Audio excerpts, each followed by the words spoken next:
Right, it's in the NFC East. We continue to follow a developing story in the NBA as the league has opened up investigations into possible tampering violations involving 2 sign-and-trade deals completed in free agency. According to sources, the trades are Chicago's acquisition of New Orleans' Lonzo Ball and Miami's acquisition of Toronto's Kyle Lowry. Now, the Pels agreed to trade Ball to Chicago, 4-year, $85 million contract for Garrett Temple and others, including a second-round draft pick in cash. Miami negotiated a 3-year, $85 million deal with Lowry that sent Goran Dragic and another to the Raptors. The Heat had guaranteed Dragic's $19.4 million team option, which allowed them to use him in the deal.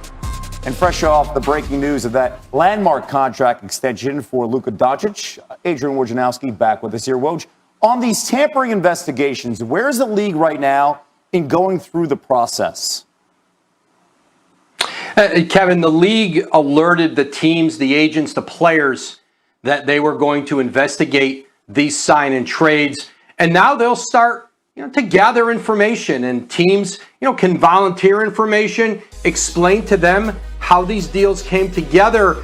I think one advantage with all 4 of these teams in these 2 deals is that these ultimate sign and trade agreements were discussed at the trade deadline. Chicago had talks with New Orleans on Lonzo Ball. Miami and Toronto talked on a Kyle Lowry deal. So the ultimate final forms of these trades were discussed when it was legal to do so back at the trade deadline. So they knew really how they might structure these sign and trade deals. And I think that'll be part of the case that the teams are going to make with the league office as they go through this investigation. Woj, what are the possible penalties here if a violation of tampering is found?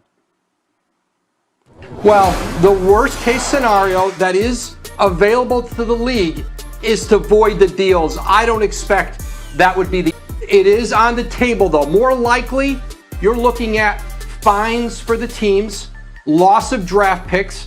There is also, with the heightened rules on tampering that were enacted in 2019, the possible suspension of executives. But I think you're looking more likely, if there are penalties, to be built around draft picks, and the leagues also raise the level of what you can fine a team. You can fine a team up to $10 million. I'm not sure they'd go that far in this case, but if there are penalties, they can make it sting for the teams. Yeah, I mean, that stands out when you see that graphic, upwards of $10 million when it comes to a fine. Woj with the very latest around the NBA. There wasn't really salary cap space out there for the kind of deal that he wanted, which ultimately was 3 years, $85 million plus in Chicago. So the sign and trade route in Chicago, giving up another first round pick, a couple second round picks.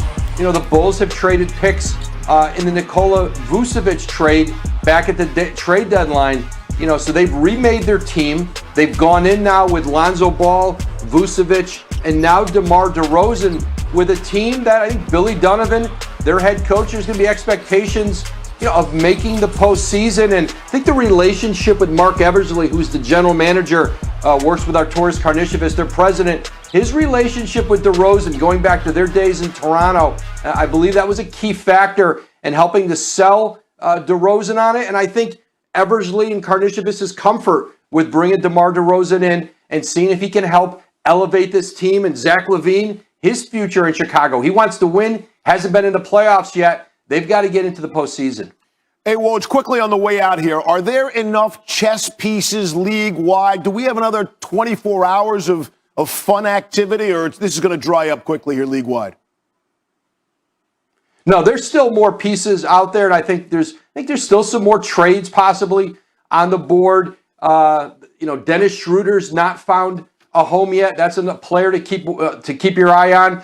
Spencer Dinwiddie continues to try to see if he can get a deal done with the Wizards. They're probably going to need some help from the Nets in a sign here, right? I mean, how are they pulling this off? Explain the money. Yeah, when we entered free agency, the Lakers had about $130 million, which was $18 million over the $112 million salary cap. So their options were really limited. We called it bargain shopping here. And what they were able to do was they had 3 different options.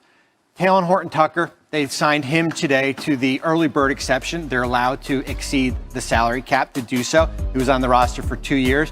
And then you look at a player like Kendrick Nunn, who was in Miami. That is the taxpayer mid-level exception. So he got most of that. And then here's all your bargains. Kent Bazemore, Trevor Ariza, Dwight, Carmelo, Malik Monk, Wayne Ellington, all took the veteran minimum exception. And I like what they did today with Malik Monk.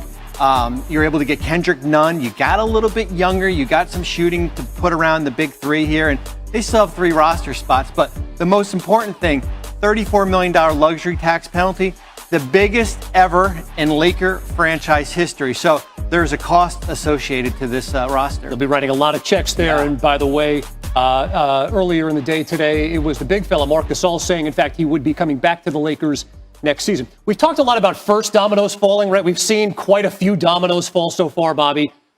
Who's left?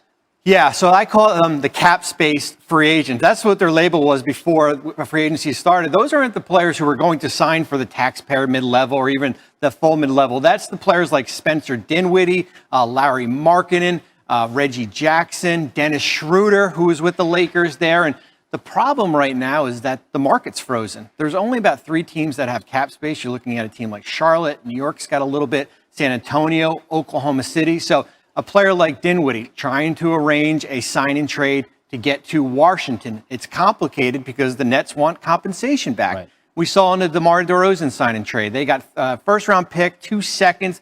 Devontae Graham to New Orleans. Charlotte got a first round pick. So you got to have some, you've got to work with the team here.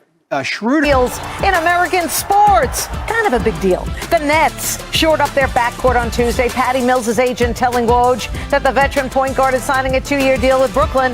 The Aussie is a career 39% shooter from three-point range. DeMar DeRozan also left the Spurs Tuesday in a sign and trade with the Chicago Bulls. DeRozan will sign a 3-year, $85 million deal on Friday when the NBA's free agent moratorium is lifted. That according to Woj. Andre Drummond agreeing to a veteran's minimum deal with the 76ers on Tuesday, according to Woj. With Dwight Howard going to L.A., the Lakers and Sixers essentially swap backup centers over the last 48 hours. The Lakers were very busy Tuesday. Carmelo Anthony will be joining the Lakers. Melo's manager telling Woj, who also reported Tuesday that guards Malik Monk and Kendrick Nunn are headed to L.A. Clutch Sports also told Woj that Talen Horton-Tucker agreed to an extension with the Lakers. And then there's this. Sam Decker's agents telling Woj that Decker was returning to the NBA, agreeing to a deal with the Toronto Raptors. Woj even beat Decker's wife, Olivia Harlan Decker, to the scoop.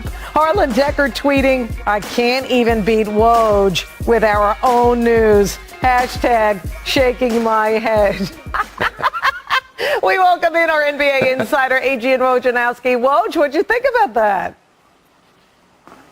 I think I beat Sam and Olivia on a trade once, but at least this one, they knew they were going to Toronto. I wasn't breaking the news to them at least. That's awesome. Way to take the high road there. All right, Woj, let's get down to business, and that's what you've been doing. Very, very busy. The Lakers have been busy, adding several players to their roster on Tuesday, but most notably, Carmelo Anthony. Melo finally teams up with LeBron James.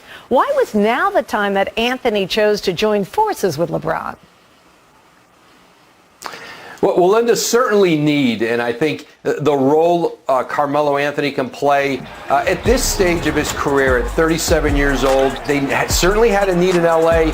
at that 4-man position, but Carmelo Anthony and LeBron James have been talking about playing together in the NBA. I mean, back to when they were campers at the old ABCD camp, and Carmelo Anthony has talked about having some regret earlier in his career. Remember, he could have been part of the big three in Miami, decided not to do that. His contract didn't quite line up. And they talked about it again in the last couple years about LA. But finally now, after 2 really good seasons in Portland, Carmelo and LeBron James together in the NBA. We saw them on the court together, certainly with Team USA, but this will be different, trying to win a title in LA. One of the biggest splashes of the day came from the Bulls. They agreed to a sign and trade with DeMar DeRozan. Chicago has been very busy. What else did they have in mind during this